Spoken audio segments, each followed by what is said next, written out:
Hello friend, Radhe Radhe, good evening. কেমন আছো তোমরা? আশা করি সবাই ভালো আছো, সুস্থ আছো। আমরাও কিন্তু বেশ ভালো আছি।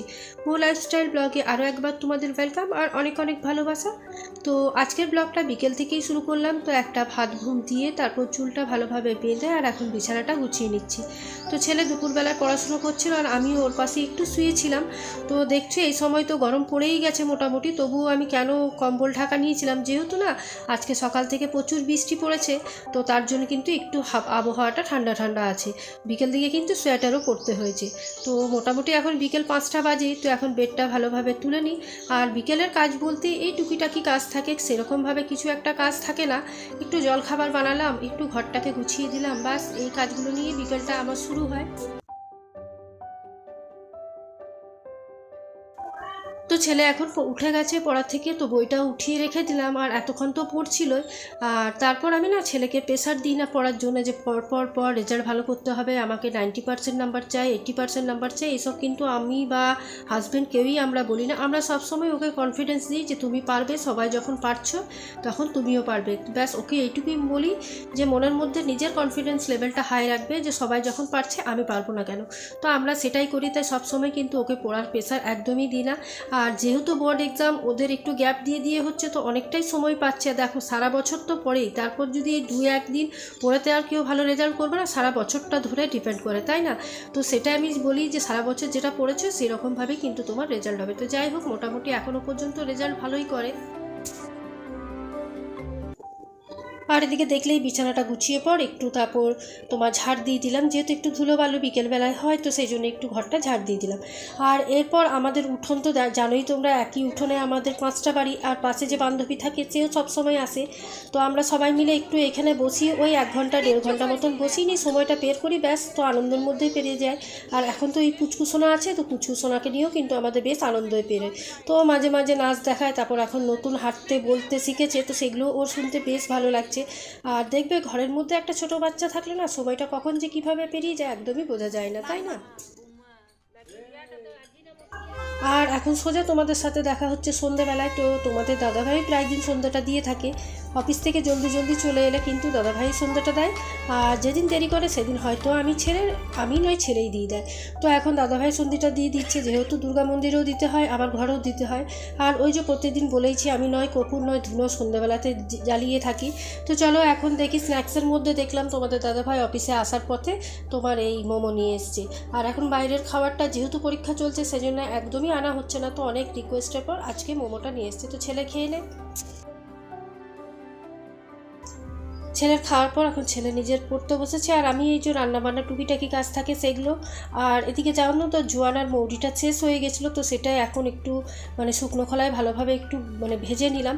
যেহেতু কাঁচা মৌরি আর জোয়ানটা খেতে পারি না আমরা, তো তার জন্য একটু কড়াই তোমার উলিয়ে নিই, তারপর তোমার এই ডাব্বার মধ্যে রেখে দিই। তো এটা মোটামুটি মাসখানিক চলে যাবে, তো তার জন্য রেখে দিই। আর খাওয়া দাওয়ার পর একটু যদি মুখে জোয়ান মৌরি না নেওয়া হয় না, তখন দেখবে কেমন লাগে, তাই না?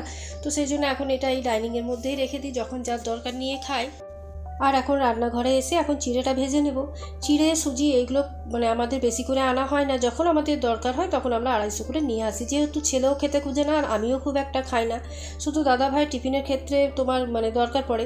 তো পরের দিন তোমার রিসিভ ডিউটি আছে, তাই চিড়ে ভাজাটাই নিয়ে যাই, কারণ ভোর 5:30টায় বেরিয়ে যায়, 6টার মধ্যে ঢুকতে হয় তার জন্যে।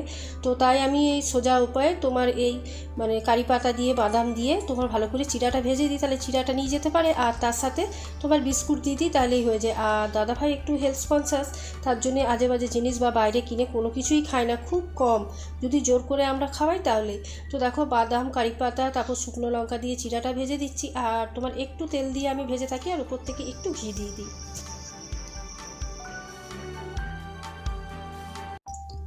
আজ তোমাদের সাথে একটু ছোট্ট করে শেয়ার করি তড়কা খেতে যারা ভালোবাসো তারা এই সহজ উপায়ে করতে পারো। তো তড়কার মশলার মধ্যে আমি কুচনো পেঁয়াজ, কুচনো রসুন, কুচনো আদা, কুচনো লঙ্কা আর টমেটো নিয়েছি। মশলা বলতে কিছুই লাগে না। তো প্রত্যেকটা জিনিস দেখো আমি কিন্তু এখন গরম তেলে দিয়ে দিলাম। এরপর পেঁয়াজটা কিন্তু বেশি আমি দিই না, রসুন আর আদাটাই কিন্তু বেশি পরিমাণে দিই। আর এখন এগুলো কিন্তু একটু ভেজে নেব লাল লাল হওয়া পর্যন্ত। এরপর যা যা মশলা বলতে আমি হলুদ, কাশ্মীরি লঙ্কার গুঁড়ো আর একটু জিরে দিই। আর এখন তো দোকানে তোমার পাওয়াই যায় তড়কা মশলা, কিন্তু আমি তড়কা মশলাটা দিই না, যেহেতু আমি লাস্টে একটু গরম মশলা অ্যাড করি তাই। তো এখন দেখো মশলাটা ভালো ভাজা হওয়ার পর এখন আমি টমেটোগুলো দিয়ে দিলাম, আর টমেটোটা দিয়েও খানিকক্ষণ আমি 2 মিনিট মতন ভেজে নেব। এরপর ভালোভাবে কষিয়ে নেওয়ার পর একটা কাঁচা ডিম দিয়ে দেবো। এখন ডিমটাকে দিয়ে আবার তোমার 5 মিনিট মতন আমি ভালোভাবে হাতাটা চালিয়ে যাব, যাতে কাঁচা ভাবটা না থাকে। কাঁচা ভাবটা থাকলে না দেখবে একটা ডিমের কেমন আষ্টে গন্ধ ওঠে, তার জন্যই ভালো করেই কিন্তু তোমরা ডিমটা ভেজে নেবে। ডিম তড়কা করতে গেলে এরকমভাবে যদি ভেজে নাও তাহলে কিন্তু কোনো আষ্টে গন্ধ ওঠে না। আর তড়কা ডালটা তো আগের থেকেই সিদ্ধ করা ছিল, তো ব্যাস এখন দিয়ে দিলাম। এবারে গ্রেভিটা তোমরা পরিমাণ মতন গরম জল অ্যাড করবে, আর না করলে নাও করতে পারো। আর এর মধ্যে কিন্তু আমি টমেটো দিলে একটু সস, একটু গরম মশলা, একটু চিনি দিয়ে থাকি। তো এখন প্রায় 10টা মতন সময় হয়ে গেছে, তো তার জন্য ডিনারটা আমরা সেরে নিই। তারপর ছেলে আবার একটু পড়তে বসে, 11টা সাড়ে 11টা পর্যন্ত পড়ে। তো দেখতে পেলে ডিনারের মধ্যে তড়কা ডাল, সন্দেশ, আর তোমার একটু ঘরে চাটনি বানিয়েছিলাম টমেটোর আর শুকনো লঙ্কা দিয়ে, সেটাই। আর এদিকে দাদা ভাই। আর এখন খাওয়া দাওয়ার পর এখন বাসনগুলো মেজে নিচ্ছি।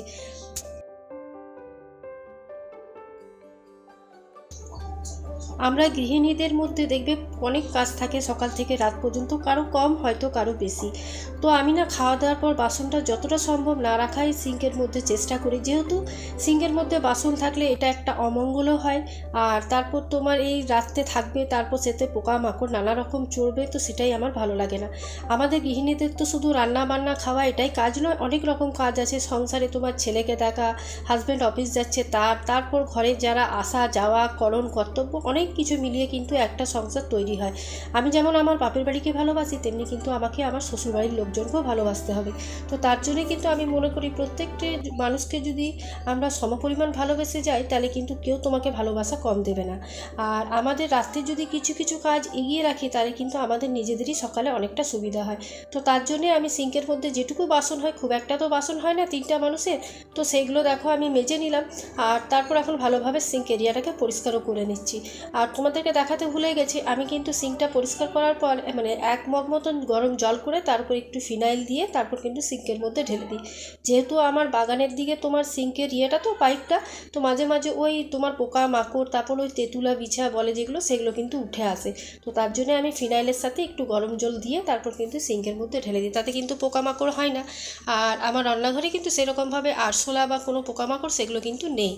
তো এখন দেখো বাসনগুলোকে আমি ভালোভাবে মেজে ধুয়ে এখানেই এখন জলগুলো ঝরতে দেবো। আবার সকালে যখন ব্যবহার করব তখন আরেকবার কিন্তু আমি জলে ধুয়ে তারপরেই ব্যবহার করি। যেহেতু ওপরে রাখা আছে, তোমার আরশোলা নেই কিন্তু টিকটিক তো সব সময় ঘুরে বেড়ায়, তার জন্য একবার বাসনগুলোকে কিন্তু আমি ভালোভাবে ধুয়ে নিই। আর এখন জানলা দরজা যা যা আছে সব কিছুই বন্ধ করে দেবো।